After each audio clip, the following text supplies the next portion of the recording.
is assimilation which leads the organism toward accommodation।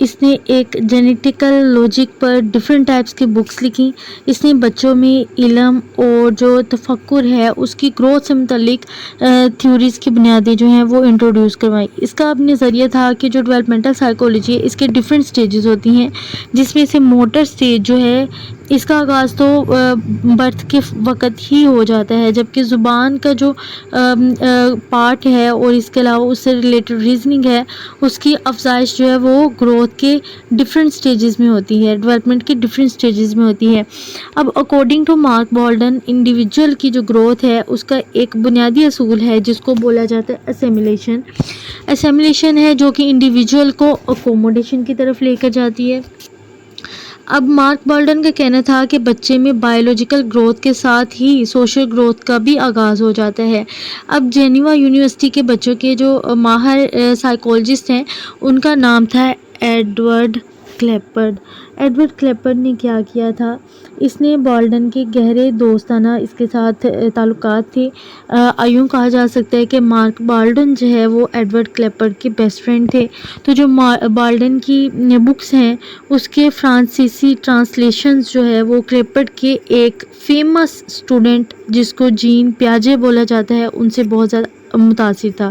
Jain پیاجے نے بہت ساری جو بکس ہیں مارک بالڈن کی اسٹڈی کر ڈالی، جس کے بعد اس کے اسیمیلیشن اور اکوموڈیشن کے نظریے کو دیکھتے ہوئے جو ہے جین پیاجے نے بھی اپنی تھیریز جو ہیں پیش کی. ہم اس کو ڈسکس کریں گے لیکن اس کے بعد. جو مارک بالڈن ہے یہ کہا جا سکتا ہے کہ جین پیاجے جو ہے وہ مارک بالڈن اور کلیپرڈ کے اسٹوڈنٹ ہیں. تو چلیں گے ہم نیکسٹ دیکھ لیتے ہیں. نیکسٹ ہمارے پاس ہے G Stanley Hall. He introduced Preyer book the mind of the child to America. اس نے سائیکالوجی کو ایک سائنٹیفکلی طور پر انٹروڈیوس کروانے میں اس نے بہت امپورٹنٹ رول پلے کیا. اس نے پریئر کی جو کتاب ہے the mind of the child اس کو امریکہ میں اسی نے انٹروڈیوس کروایا تھا. کس نے؟ جی اسٹینلے ہال نے. اب نیکسٹ ہمارے پاس کیا آ رہا ہے؟ نیکسٹ ہمارے پاس فیمس پرسنالٹی آ رہی ہے جس کا نام ہے سگمنڈ فرائڈ. سگمنڈ فرائڈ نے کیا کیا؟ Freud explored the effect of psycho analysis on child parent attachment. Sigmund Freud جو ہے وہ 1856 میں پیدا ہوئے تھے. 1939 میں ان کی ڈیتھ ہوئی تھی. کلوک یونیورسٹی کے صدر کی حیثیت سے جی اسٹینلے ہال نے 1909 میں فرائڈ کو امریکہ میں ڈھونڈا تھا. اس دوران فرائڈ نے سائیکو انالیسس کے نظریے کو بہت ہی پاپولیرٹی حاصل ہوئی تھی. کس کی وجہ سے؟ سائیکو انالیسس کی وجہ سے. اب فرائڈ کے نظریے نے سوشل، ایموشنل، اس کے علاوہ جو ہیجانی جذبات ہیں، گروتھ ہے، ڈیولپمنٹ ہے، اس کے نظریات کو بہت افیکٹ کیا. بچے اور والدین کے درمیان جو اٹیچمنٹ کا رشتہ ہے اس سے متعلق ڈفرینٹ ٹائپس کی تحقیقات پر سائیکو انالیسس کے اثرات واضح ہو گئے تھے according to Sigmund Freud. Next ہمارے پاس آ رہا ہے J B Watson. J B Watson نے کیا کیا کہ Watson believe that the child has great capacity to learn from experience. اب جو بیہیویئرسٹ ہیں انہوں نے لرننگ کے جو نظریات ہیں ان پر زور دیا تھا. بیسیکلی جے بی واٹسن جو ہے ان کی جو سن پیدائش ہے وہ 1878 میں یہ پیدا ہوئے اور ڈیتھ ان کی ہوئی تھی 1958 میں. اب جے بی واٹسن نے کیا کیا کہ جو بیہیویئرسٹ ہیں ان کے بانی جے بی واٹسن کو کنسیڈر کیا جاتا ہے.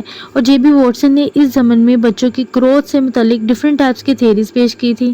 اور واٹسن کا یہ عقیدہ تھا کہ بچے میں تجربے سے سیکھنے کی بہت زیادہ ابیلٹیز ہوتی ہیں اور لرننگ جو ہے لرننگ تھیریز نے جو ڈیولپمنٹل سائیکولوجی ہے اس پر بہت گہرے اثرات جو ہیں وہ کہہ سکتے ہیں کہ امپرنٹ کیے تھے. نیکسٹ ہم دیکھ لیتے ہیں. نیکسٹ ہمارے پاس آ رہے ہیں آرنلڈ گیسل. آرنلڈ گیسل جو ہے وہ 1888 میں پیدا ہوئے اور ان کی ڈیتھ 1961 میں ہوئی. ٹھیک ہے. He theorized that in early development different motor and cognitive abilities are expressed at specific times of biological development. ٹھیک ہے. ارنلڈ گیسل کا جو نظریہ تھا وہ بیہیویئرسٹ والوں سے ڈفرینٹ تھا. وہ ایک بنیادی طور پر ٹیچر تھا. اس نے جی اسٹینلے ہال کی ہی زیر نگرانی میں ڈیولپمنٹل سائیکولوجی میں ڈاکٹریٹ کی ڈگری حاصل کی تھی اور وہ چھوٹے بچوں کے جو آبزرویشنل اسٹڈیز ہیں ان کا وہ پیش رو کے لاتا تھا. آرنلڈ گیسل نے بچوں کے لیے ڈفرینٹ ٹائپس کی جو نیچرلسٹک آبزرویشن ہے اس کا طریقہ یوز کیا تھا، اور اس کے نظریے کی جو بایولوجیکل روٹس ہیں وہ بہت گہری ہیں، اور اس کا نظریہ تھا کہ ابتدائی جو گروتھ ہے اس میں ڈفرینٹ موٹرز اور پرسیپچول ابیلٹیز کا اظہار بایولوجیکل گروتھ کے ایک فکس ٹائم میں ہوتا ہے، اور ایون کہ جو ایگزیکٹ ٹائم ہے اس ٹائم پر ہی ان ابیلٹیز کا اظہار ہوتا ہے، ٹھیک ہے، یعنی کہ ڈفرینٹ جب ٹائم آتا ہے تو بچہ جو ہے وہ اپنی ڈیولپمنٹ جو ہے گروتھ جو ہے وہ ظاہر کرنا آٹومیٹکلی اسٹارٹ کر دیتے ہیں۔ نیکسٹ ہمارے پاس موسٹ فیمس پرسنالٹی آ رہی ہے، he is the founder of developmental psychology, تو یہ ہے جین پیاجے۔ جین پیاجے کے پیدا ہوئے تھے 1896 میں، ٹھیک ہے، اور ان کی ڈیتھ ہوئی 1980 میں۔ انہوں نے کیا کیا کہ پیاجے described 4 stages of development which consist of sensory, motor and differential stage۔ اب ڈیولپمنٹل سائیکولوجی کی ماڈرن ہسٹری پر پیاجے کے اثرات سب سے زیادہ نمایاں ہیں۔ اس نے کیا کیا تھا کہ اس نے انسانوں میں ذہانت اور ریزننگ کی جو گروتھ ہے اس کو بایولوجیکل بنیادوں کے حوالے سے انٹروڈیوس کروایا تھا۔ اب پیاجے نے ہائی اسکول میں فلسفی اور سائنٹیفکلی جو میتھڈز ہیں ان کو اسٹڈی کیا، اور بایولوجی میں اس کی دلچسپی بہت ہی گہری تھی۔ وہ اس بات سے بہت متاثر تھا کہ انڈیویجول اپنے ماحول سے مطابقت کیسے اختیار کرتا ہے۔ اب 11 سال کا جب یہ ہوا تو 11 سال کی عمر میں پیاجے نے پہلی جو دستاویزات تھی وہ پبلش کروائی۔ وہ ایک مقامی تاریخی جو زو ہے اس میں وقتی طور پر مددگار کا کام کرنے لگا، اور اس نے سوئس جھیل میں پائے جانے والے جو گونگے ہوتے ہیں، سپیاں ہوتی ہیں، ان کو جمع کیا، ان کی تفصیل جو ہے وہ اس نے ان کی تفصیل سے ریلیٹڈ اس نے ایک لسٹ جو ہے وہ انٹروڈیوس کروائی۔ پھر 1918 میں، ٹھیک ہے، 1918 میں اس نے ایک ڈاکٹریٹ کی ڈگری حاصل کی، اور پیاجے نے واپس آ کر ایک ایکسپیریمنٹل سائیکولوجی کا جو ہے وہ مطالعہ کرنا شروع کر دیا۔ اس نے یونگ اور ڈفرینٹ ٹائپس کے سائیکو انالیسس کے جو ماہرین ہیں ان کے لیکچر سے بھی بہت فائدہ اٹھایا۔ ان کے لیکچر سے فائدہ اٹھانے کے ساتھ ساتھ فرائڈ کی جو بکس تھیں ان کو بھی اس نے اسٹڈی کیا۔ پھر اس کے بعد یہ پیرس چلا گیا۔ کب گیا یہ 1919 میں پیرس چلا گیا، 1919 میں۔ یہاں آ کر وہ بچوں پر کیے جانے والے جو تجربات تھے ان کو اسٹڈی کرنے لگا۔ پھر بینے، فرائڈ اور مارک بالڈن کے پیاجے کے جو کوگنیٹیو ڈیولپمنٹ کے نظریے ہیں ان کی فارمیشن میں بہت ہی امپورٹنٹ رول پلے کرنے لگا۔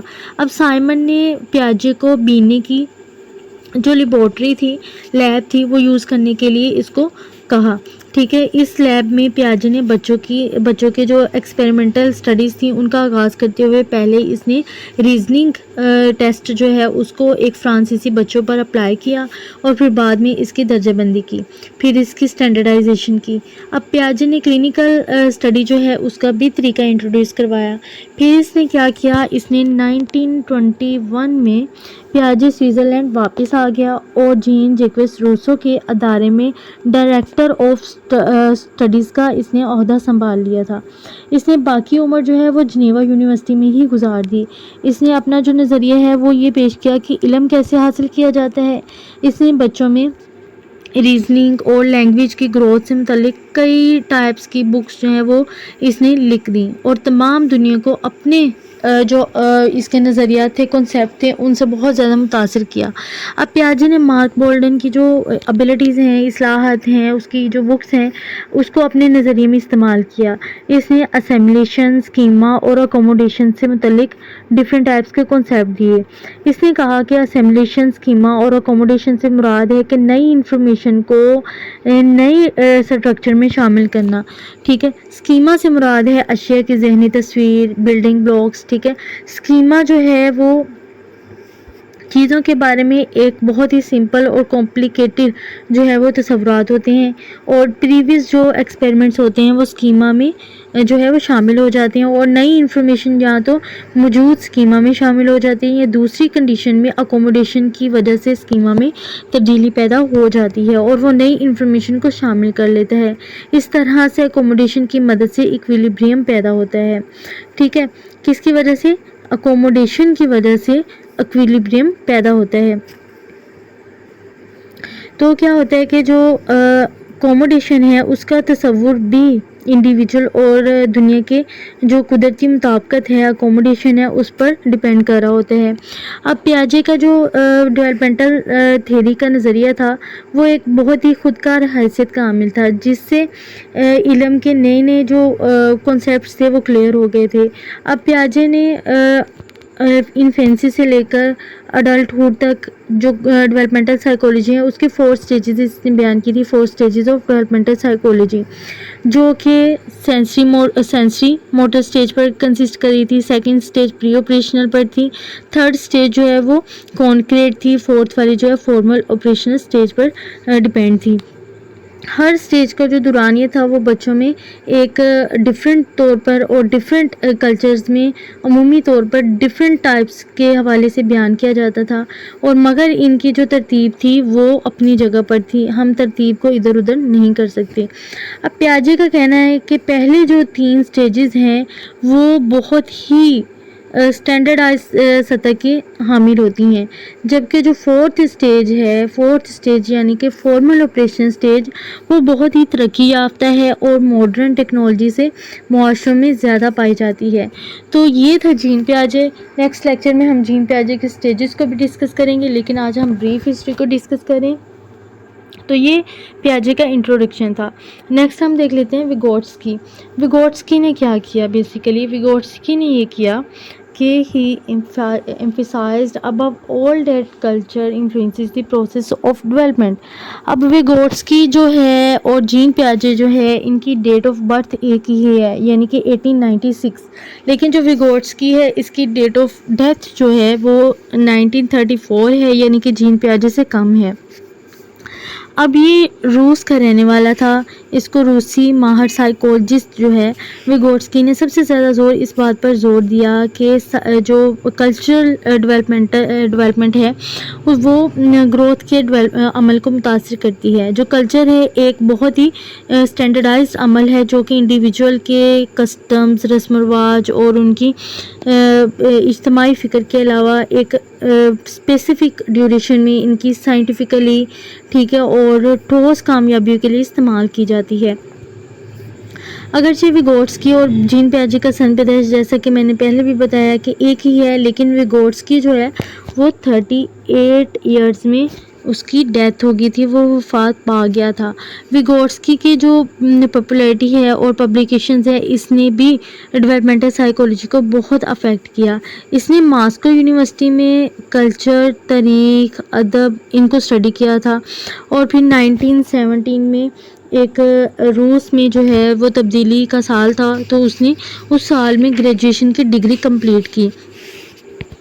1924 میں اسے ماسکو یونیورسٹی کے ادارے میں فائنڈ کیا گیا تھا اور اس کا کہنا تھا کہ کلچر اور جو سوشل سیکٹرز ہوتے ہیں وہ پاورز ہوتی ہیں جو کہ معاشرے کی سٹرکچر کو ڈیفائن کرتی ہیں اور بچے کی جو ذہنی گروتھ ہے اس کو بھی بہت افیکٹ کرتی ہیں. 1962 میں اس کی جو سب سے پاپولر بکس ہیں وہ تھاٹس اور لینگویج کے حوالے سے تھی جو کہ اس نے 1962 میں لکھی تھی اور اس کا پہلی بار انگریزی ترجمہ جو ہے وہ اس وقت 1962 میں ہی ہوا اور اسے بہت شہرت حاصل ہوئی. ٹھیک ہے. ویگوٹسکی کا کہنا تھا کہ جو زبان کی آموزش ہے اور ابیلٹیز ہیں اس کے علاوہ ابیلٹیز کی جو گروتھ ہے وہ ڈفرینٹ ان میں تعلق پایا جاتا ہے اور اس نے ڈیولپمنٹ کے ضمن میں سوشل انٹریکشن کو بھی بہت امپورٹنس دی کیونکہ سوشل انٹریکشن جو ہے وہ لینگویج اور تھاٹس جو ہیں دونوں پر اپنا کام کرتا ہے اور دونوں طرح سے اثر انداز ہو رہا ہوتا ہے. اس نے گروتھ کے جو سٹیجز ہیں ان کا تعین نہیں کیا. اس کا کہنا تھا کہ جو عمر کی اسپیسیفک ڈیوریشن ہوتی ہے اس میں جب وقوفی یعنی کہ کوگنیٹیو پروسیس ہوتا ہے تو کچھ ایکٹیویٹیز جو ہیں وہ شو ہو جاتی ہیں. مثلاً کہ انفینسی دور ہے اس میں ایموشنل سینسری ٹھیک ہے، جذباتی، اس کے علاوہ ڈفرینٹ ٹائپس کے جو کھیل ہیں اور اسکول میں سیکھنے کا عمل جو ہوتا ہے وہ ڈفرینٹ ٹائپس کی سرگرمیوں اور ڈفرینٹ ایکٹیویٹیز میں وہ ظاہر ہو جاتا ہے. کچھ حوالوں سے ویگوٹسکی اور پیاجے کی جو تھنکنگ تھی وہ کافی حد تک سملر تھی، لیکن ویگوٹسکی نے بچے کی جو ذہنی نشو و نما تھی اس پر سوشل سیکٹرز اور جو کلچرز ہیں ان کے اثرات کو بہت امپورٹنس دی تھی. اب اس کے نظریے نے زون آف پروکسیمل ڈیولپمنٹ میں واضح کیا کہ جیرم برونر جو ہے ویگوٹسکی کے جو نظریے تھے اس سے بہت متاثر تھا. اس نے ویگوٹسکی کو ایک مغربی جو مفکرین ہے اس میں انٹروڈیوس کروایا تھا. اب جو جیرم برونر ہے اس نے پیاجے اور ویگوٹسکی کے جو بکس ہیں ان کا ایک سملر انالیسس کیا اور واضح کیا کہ علم حاصل کرنے کے لیے 3 کنڈیشنز ہو سکتی ہیں، جس میں فرسٹ ہو سکتی ہے ان ایکٹیو ریپرزنٹیشن کی ہو سکتی ہے، سیکنڈ آئیکونک نالج کی ہو سکتی ہے، تھرڈ جو ہے وہ سمبلک نالج کی ہو سکتی ہے. نیکسٹ ہم دیکھ لیتے ہیں. نیکسٹ ہمارے پاس آ رہا ہے جان بالوی. جان بالوی نے کیا کیا تھا کہ his theory initially stated that the bond between mother and newborn is based on universal principles.